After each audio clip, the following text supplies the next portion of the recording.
हजरत नूह अलैहिस्सलाम पहले रसूल है। हजरत आदम अलैहिस्सलाम के बाद ये पहले नबी हैं जिनको रिसालत अता की गई। सही मुस्लिम बाबे शफाअत में हजरत अबू हुरैरा से एक रिवायत में यह आया है कि ए नूह अलैहिस्सलाम तू जमीन पर सबसे पहला रसूल बनाया गया। नूह अलैहिस्सलाम की कौम, दावत व तबलीग और कौम की नाफरमानी। हजरत नूह अलैहिस्सलाम के नबी बनाए जाने से पहले तमाम कौम अल्लाह की तौहीद और सही मजहबी रोशनी से पूरी तरह अनजान बन चुकी थी और हकीकी माबूद की जगह खुद के गढ़े हुए बुतों ने ले ली थी। गैर अल्लाह और बुतों की पूजा उनका शिआर था। आखिर अल्लाह की सुन्नत के मुताबिक उनके रुशद व हिदायत के लिए भी उन्हीं में से एक हादी और अल्लाह के सच्चे रसूल नूह अलैहिस्सलाम को मबऊस किया गया। हजरत नूह अलैहिस्सलाम ने अपनी कौम को राह हक की तरफ पुकारा और सच्चे मजहब की दावत दी, लेकिन कौम ने न माना और नफरत व हकारत के साथ इनकार किया।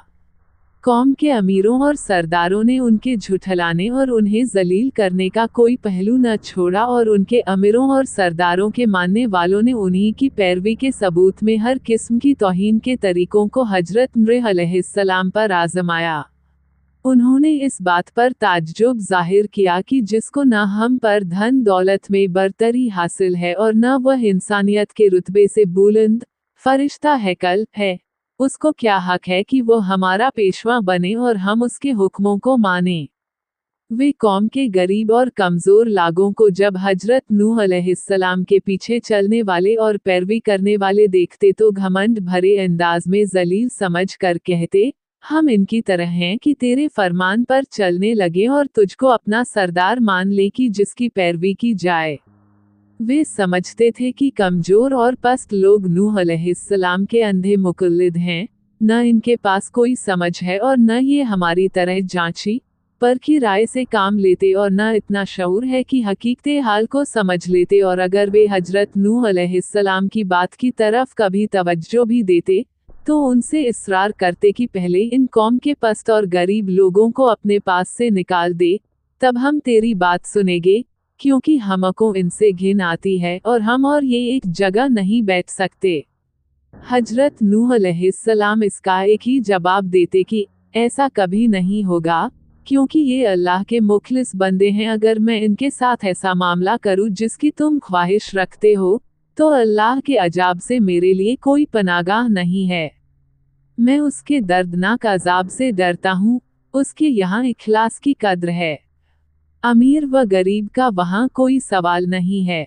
साथ ही इरशाद फरमाते कि मैं तुम्हारे पास अल्लाह की हिदायत का पैगाम लेकर आया हूँ, न मैंने गैबदानी का दावा किया है और न फरिश्ता होने का। अल्लाह का बरगज़ीदा पैगंबर और रसूल हूँ और दावत व इरशाद मेरा मकसद है। उसको सरमायादाराना बुलंदी, गैबदानी या फरिश्ता हैकल होने से क्या वास्ता।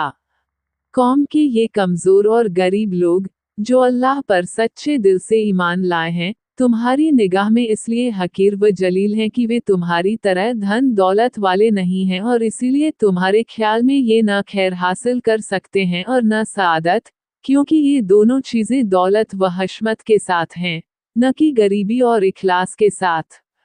सो वाजह रहे कि अल्लाह की सआदत व खैर का कानून जाहिरी दौलत व हशमत के ताबे नहीं है, और न उसके यहाँ सआदत और हिदायत का हासिल करना और पाना सरमाए की रौनक के असर में है, बल्कि इसके खिलाफ नफ्स का इत्मीनान, अल्लाह की रज़ा, कल्ब का गिना और नियत व अमल के इखलास पर मौकूफ है। हजरत नूह अलैहिस्सलाम ने ये भी बार बार तंबीह की कि मुझे अपनी दावत पहुँचाने में और हिदायत के रास्ते पर लगाने में न तुम्हारे माल की ख्वाहिश है, न जाह व मनसब की, मैं उजरत का तलबगार भी नहीं हूँ। इस खिलाफत का हकीकी अज्र व सवाब अल्लाह ताला के हाथ में है और वही बेहतरीन कद्र करने वाला है। बहरहाल हजरत नूह अलैहिस्सलाम ने इंतहाई कोशिश की कि बदबख्त कौम समझ जाए और अल्लाह की रहमतों की पनाह में आ जाए, मगर कौम ने माना, और जितना इस ओर से हक की तबलीग में जद्दोजहद हुई, उसी कदर कौम की ओर से बुग़्ज़ और दुश्मनी में सरगर्मी जाहिर की गई और तकलीफ पहुँचाने और चोट देने के तमाम तरीकों का इस्तेमाल किया गया। और उनके बड़ों ने आम लोगों से साफ साफ कह दिया कि तुम किसी तरह वुद, सुवा, यगूस और नस्र जैसे बुतों की पूजा को न छोड़ो, और आखिर में तंग आकर कहने लगे, ए नूह, तूने हमसे झगड़ा किया और बहुत झगड़ा किया, अब उसको खत्म कर, और जो तूने हमसे अल्लाह के अजाब का वायदा किया है वह ले आ। हजरत नूह अलैहिस्सलाम ने ये सुनकर जवाब दिया। नूह ने कहा, जरूर, अगर अल्लाह चाहेगा तो उस अजाब को भी ले आएगा और तुम उसको थका देने वाले नहीं हो। इस तरह जब कौम की हिदायत से पहले हजरत नूह अलैहिस्सलाम बिल्कुल मायूस हो गए और उसकी बातिल परस्ती, जिद और हठधर्मी उन पर वाज़ेह हो गई और कुरान के मुताबिक 950 साल तक बराबर की जा रही दावत व तबलीग का उन पर कोई असर नहीं देखा गया तो बहुत ज्यादा मलूल और परेशान खातिर हुए। तब अल्लाह ताला ने उनको तसल्ली के लिए फरमाया और नूह पर वह्य की गई कि जो ईमान ले आए वह ले आए, अब इनमें से कोई ईमान लाने वाला नहीं है, बस उनकी हरकतों पर गम न कर। तब हजरत नूह अलैहिस्सलाम को यह मालूम हो गया कि उनके हक पहुंचाने में कोताही नहीं है, बल्कि खुद न भानने वालों की इस्तेदाद का कसूर है और उनकी सरकशी का नतीजा।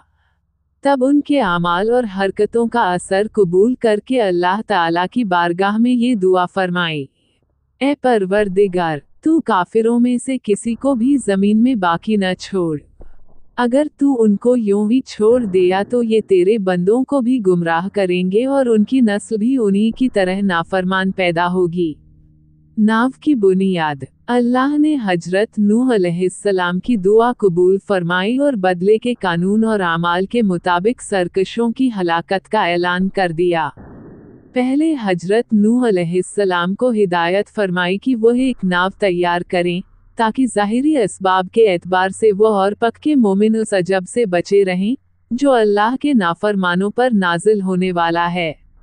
हजरत नूह अलैहिस्सलाम ने जब नाव बनानी शुरू की तो कुफ्फार ने हंसी उड़ाना और मजाक बनाना शुरू कर दिया, और जब कभी उधर से उनका गुजर होता तो कचते की, खूब जब हम डूबने लगे तो तुम और तुम्हारे पीछे चलने वाले इस नाव में महफूज रहकर नजात पा जाएंगे। कैसा मूर्खता वाला ख्याल है।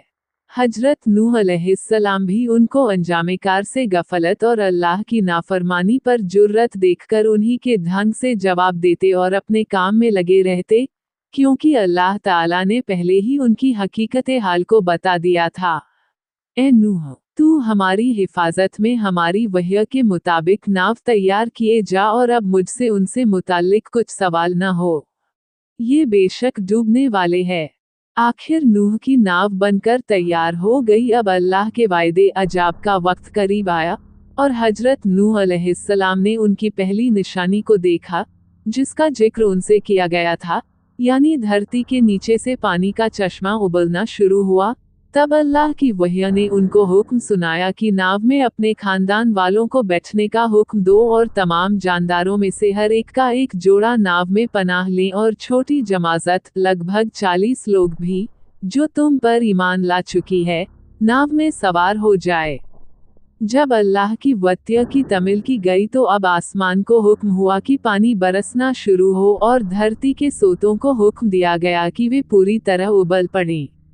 अल्लाह के हुक्म से जब ये सब कुछ होता रहा तो नाव भी उसकी हिफाजत में पानी पर एक मुद्दत तक तैरती रही, यहाँ तक कि तमाम इनकार करने वाले और दुश्मन डूब गए और अल्लाह ताला के कानून, जाजा व अमाल के मुताबिक अपने किए को पहुँच गए।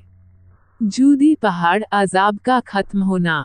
गरा जब अल्लाह के हुक्म से अजाब खत्म हुआ तो नूह अलैहिस्सलाम की नाव जूदी पर ठहर गई और हुक्म पूरा हुआ और नाव जूदी पर जा ठहरी और ऐलान कर दिया गया कि जुल्म करने वाली कौम के लिए हलाकत है। पानी धीरे धीरे सूखना शुरू हो गया और नाव में पनाह लेने वालों ने दूसरी बार अमन व सलामती के साथ अल्लाह की जमीन पर कदम रखा। इसी वजह से हजरत नूह अलैहिस्सलाम का लक़ब अबुल बशर सानी या आदमे सानी यानी इंसानों का दूसरा बाप, और शायद इसी एतबार से हदीस में उनको अव्वलुर रुसूल कहा गया। जिस इंसान पर अल्लाह की वह्य नाजिल होती है वह नबी और जिसको नई शरीयत भी अता की गई हो, वो रसूल है। रसूल नबी भी होता है, मगर नबी का रसूल होना जरूरी नहीं। जहाँ तक जूदी पहाड़ की जगह का ताल्लुक है, तो कुरान ने सिर्फ उस जगह का तज़किरा किया है जहाँ नाव जाकर ठहरी थी। अलबत्ता तौरात की शरह लिखने वालों का ख्याल है कि जूदी पहाड़ के उस सिलसिले का नाम है जो अर्रात और जॉर्जिया के पहाड़ी सिलसिले को आपस में मिलाता है। नूह अलैहिस्सलाम का बेटा। तारीख के माहिरों ने हजरत नूह अलैहिस्सलाम के इस बेटे का नाम कनान बताया है। ये तौरात की रिवायत के मुताबिक है। कुरान उसका नाम बताने से खामोश है, जो नफ्से वाक़िया के लिए गैर ज़रूरी था। अलबत्ता हजरत नूह अलैहिस्सलाम का उस बेटे से खिताब और उसके जवाब का जिक्र किया गया है। कहा, मैं बहुत जल्द किसी पहाड़ की पनाह लेता हूँ कि वो मुझको डूबने से बचा लेगा। बहरहाल कनान हजरत नूह का बेटा था, मगर उस पर हजरत नूह अलैहिस्सलाम की हिदायत व रुशद की जगह अपनी काफिर वालिदा की तरबियत की गोद ने और खानदान और कौम के माहौल ने बुरा असर डाला और वह नबी का बेटा होने के बावजूद काफिर ही रहा और तूफान में गर्क हो गया। नूह अलैहिस्सलाम का तूफान आम था या खास? क्या नूह अलैहिस्सलाम का तूफान पूरी दुनिया में आया था या किसी खास खित्ते पर? इसके बारे में पुराने और नए उलेमा में हमेशा से दो रायें रही हैं। यही सूरत यहूदी और ईसाई उलेमा, फल्कियात के इल्म के और तबकातुल अर्ज़ के माहिरों की है। एक तबके का ख्याल है कि यह सिर्फ उसी खित्ते में महदूद था जहां हजरत नूह अलैहिस्सलाम की कौम आबाद थी और यह हल्का फैलाव के एतबार से 1,40,000 मुरब्बा किलोमीटर होता है। लेकिन सही मसलक यही है कि तूफान खास था, आम न था। अलबत्ता कुरान मजीद ने अल्लाह की सुन्नत के मुताबिक सिर्फ उन्हीं तफसीलों पर तवज्जो की है जो नसीहत के लिए और सबक हासिल करने के लिए ज़रूरी थीं। वो तो सिर्फ ये बताना चाहता है कि तारीख का ये वाक़या सोचने समझने वालों को भुलाना न चाहिए कि हज़ारों साल पहले एक कौम ने अल्लाह की नाफरमानी पर इसरार किया और उसके भेजे हुए हादी हजरत नूह अलैहिस्सलाम के सबक व हिदायत के पैगाम को झुठलाया, ठुकराया और मानने से इनकार कर दिया।